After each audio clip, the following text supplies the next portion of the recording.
سلطان محمد اول کی وفات 1421 میں ہوئی اور ان کو بروسا کے شہر میں سبز مسجد میں دفنایا گیا، اور ان کی وفات کے بعد ان کے بیٹے مراد ثانی سلطنت عثمانیہ کے نئے سلطان بنے۔ سلطان مراد ثانی 1404 میں اماسیا میں پیدا ہوئے اور اپنے باپ کی وفات کے بعد جس وقت آپ تخت نشین ہوئے تو اس وقت آپ کی عمر صرف 18 برس تھی، اور آپ کی کم عمری کا فائدہ اٹھاتے ہوئے وہ چھوٹی ریاستیں جن کو آپ کے والد سلطان محمد اول نے کچل ڈالا تھا وہ دوبارہ سر اٹھانے لگیں۔ لیکن دوسری طرف قسطنطنیہ کے بادشاہ مینوئل ٹو نے مصطفیٰ صلیبی کو قید سے رہا کیا اور سلمان مراد کے ساتھ ایک سازش کر ڈالی۔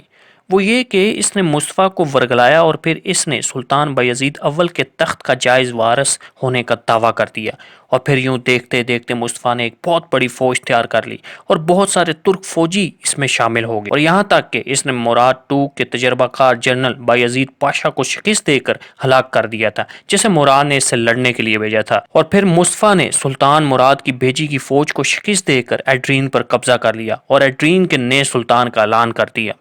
اور پھر اس نے ایک بڑی تعداد تیار کی اور ایشیا کوچک کا رخ کیا، لیکن خود مصطفیٰ نے گیلی پولی کے شہر میں پناہ لی۔ لیکن دوسری طرف سلطان مراد کو اڈورنو نامی ایک جینیسی کمانڈر نے بہت مدد فراہم کی اور اس نے وہاں محاصرہ کیا اور پھر وہاں ہی دعویٰ بول دیا، اور پھر مصطفیٰ کو سلطان مراد نے پکڑ لیا اور اسے موت کے گھاٹ اتار دیا۔ اور پھر اس فتنے میں کامیابی کے بعد مراد نے اناطولیہ کی طرف ان چھوٹی ریاستوں کا رخ کیا جنہوں نے بغاوت کر دی تھی، اور پھر دوبارہ سلطان نے ان ریاستوں کو سلطنت عثمانیہ کا حصہ بنا لیا، اور پھر اس کے بعد قسطنطنیہ کی سازشوں کو جواب دینے کے لیے سلطان مراد نے قسطنطنیہ کا رخ کیا، اور 1421 میں مراد نے عزب نامی ایک فوج کی تشکیل دی اور پھر قسطنطنیہ کا محاصرہ بھی کر لیا۔ لیکن جب سلطان مراد جب شہر کا محاصرہ کر رہا تھا تو بازنطینیوں نے کچھ آزادانہ اناطولیائی ریاستوں کے ساتھ مل کر سلطان کے چھوٹے بھائی کوک مصطفیٰ، جن کی عمر ابھی صرف 13 برس تھی، ان کو سلطان کے خلاف بغاوت کرنے اور بروسا کا محاصرہ کرنے کے لیے بھیجا، اور پھر اسی وجہ سے سلطان مراد کو اپنے بھاگی بھائی سے نپٹنے کے لیے قسطنطنیہ کا محاصرہ ترک کرنا پڑا،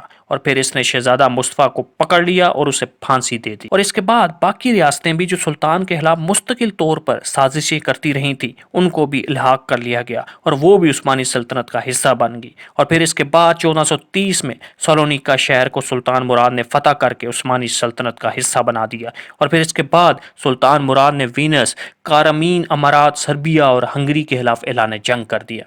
کارمین امارات کو 1428 میں شکست دی گئی، اور جبکہ وینس 1432 میں پیچھے ہٹ گئی، اور پھر ہنگری اور سربیا نے اتحاد کر لیا، اور پھر سلطان نے سربیا کا رخ کیا۔ لیکن سربیا تو سلطان بایزید کے دور میں سلطنت عثمانیہ کا حریف تھا۔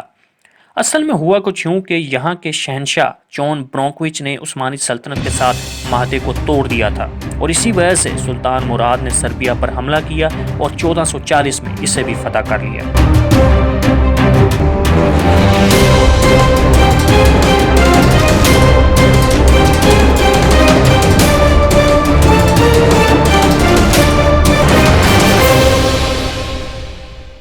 لیکن 1440 میں یہ ایک فوجی سردار جون ہنادے، اس کی شجاعت اور بہادری کے چرچے ہر طرف پھیلنے لگے۔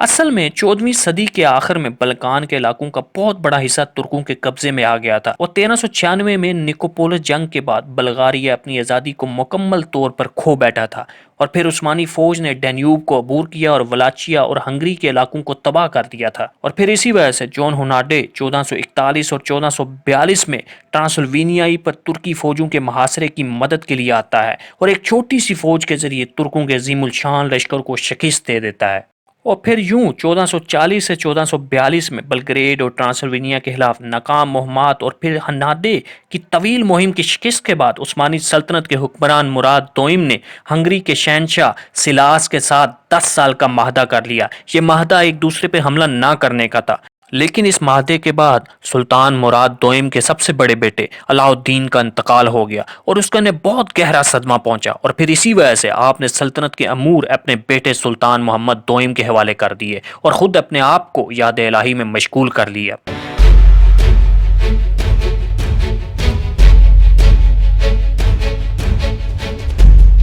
جون ہنادے کی کامیابی کے بعد یورپ میں ایک کامیابی کی لہر دوڑ گئی اور ان میں سلطنت عثمانیہ کی پسپائی کے لیے ایک نئی امید جاگنے لگی۔ تو اس سلسلے میں پوپ یوجین چہارم نے ہنگری اور وینس کے ساتھ مل کر ایک نئی صلیبی فوج کا انتظام کرنا شروع کر دیا اور اس میں باقی یورپی ممالک بھی شامل تھے۔ لیکن جب یہ بات سلطان محمد دوم کو ملتی ہے تو وہ سمجھ جاتا ہے کہ وہ اس اتحاد سے کامیابی کے ساتھ لڑنے کے لیے بہت کم عمر اور ناتجربہ کار ہے، اور پھر انہوں نے اپنے والد مراد دوم کو اپنی فوج کو جنگ کی طرف جانے کے لیے واپس بلایا، لیکن مراد دوم نے انکار کر دیا۔ لیکن بعد میں سلطان محمد دوم نے اپنے والد کو ایک خط لکھا جس میں لکھا تھا کہ اگر آپ سلطان ہیں تو آؤ اور اپنی فوجوں کی رہنمائی کریں، اگر میں سلطان ہوں تو آپ کو حکم دیتا ہوں کہ میری فوجوں کی قیادت کریں۔ اور پھر یہ خط موصول ہونے کے بعد ہی مراد دوم نے عثمانی فوج کی قیادت کرنے پر اتفاق کیا،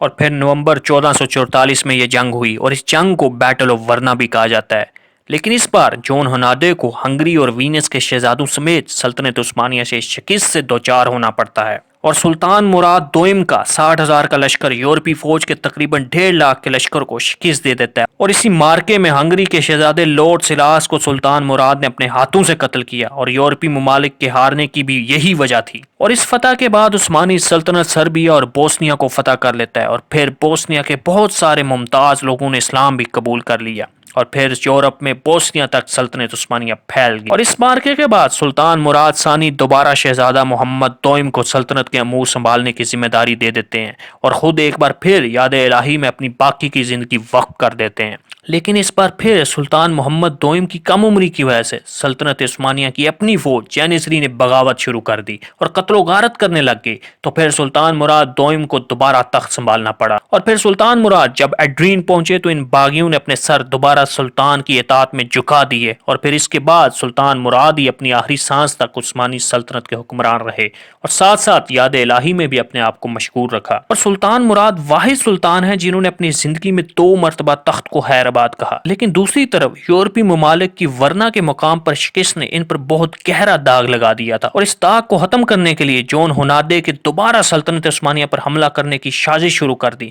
اور پھر اسی سلسلے میں اس نے پھر تقریباً 75,000 کی فوج دوبارہ اکٹھی کر لی اور ہنگری، بوسنیا اور سربیا کی فوجوں کو اپنے ساتھ ملا لیا، اور پھر اپنے اس لشکر کو لے کر وہ دوبارہ کوسوو کے اسی مقام پر پہنچ جاتا ہے جہاں ٹھیک آج سے تقریباً 60 سال پہلے سلطان مراد اول نے سربیا کو شکست دی تھی۔ تو پھر 1448 میں یہ بیٹل آف کوسوو ہوئی، اور اس بار پھر سلطنت عثمانیہ نے کوسوو کی یہ جنگ اپنے نام کی، لیکن اس بار دشمن سپہ سالار جون ہنادے تھا۔ یہ جنگ تقریباً 3 روز تک چلتی رہی، اور پھر اس شکست کے بعد ہنگری مکمل طور پر عثمانی سلطنت کا حصہ بن گیا، کیونکہ اس سے پہلے وہ سالانہ خراج دیتے تھے، لیکن بوسنیا سے سلطنت عثمانیہ سالانہ خراج ہی لیتے رہے۔ اور یورپی ممالک میں کامیابی کے بعد سلطان مراد نے ایشیا کوچک کا رخ کیا، اور وہاں امیر تیمور کے بیٹے شاہ رخ تیمور کو شکست دے کر وہ علاقے واپس لیے جن پر امیر تیمور نے قبضہ کیا ہوا تھا۔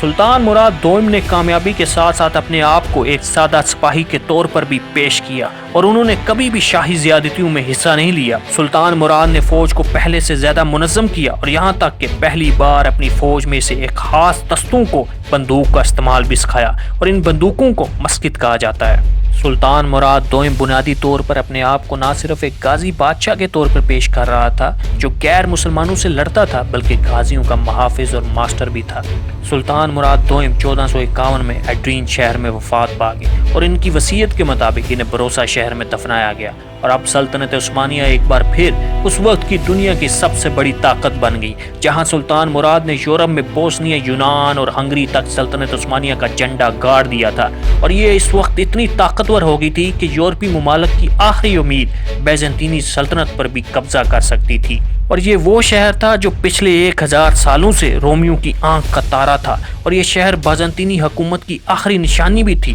بازنطینی سلطنت وہ سلطنت تھی جس نے تقریباً 1000 سال حکومت کی، لیکن اب صرف ان کے پاس یہ شہر رہ گیا تھا، اور یہ شہر دنیا کے مضبوط ترین شہروں میں سمجھا جاتا تھا، کیونکہ اس کی دیواروں کو صدیوں سے کوئی بھی شہنشاہ توڑ نہ سکا تھا۔ لیکن اب یہ شہر چاروں اطراف سے عثمانی سلطنت کے گھیرے میں تھا، اور پھر 1453 میں اس شہر کے لیے ایک عظیم الشان جنگ لڑی گئی جس کا انتظار 700 سالوں سے کیا جا رہا تھا۔ کون تھا وہ عظیم حکمران جس نے اس شہر کو فتح کیا، اور جس نے اس شہر کو فتح کرنے کے بعد حضور صلی اللہ علیہ وسلم کی گئی پیشن گوئی کو پورا کیا؟ یہ سب ہم آپ کو بتائیں گے، لیکن اس سیریز کی اگلی ویڈیو میں۔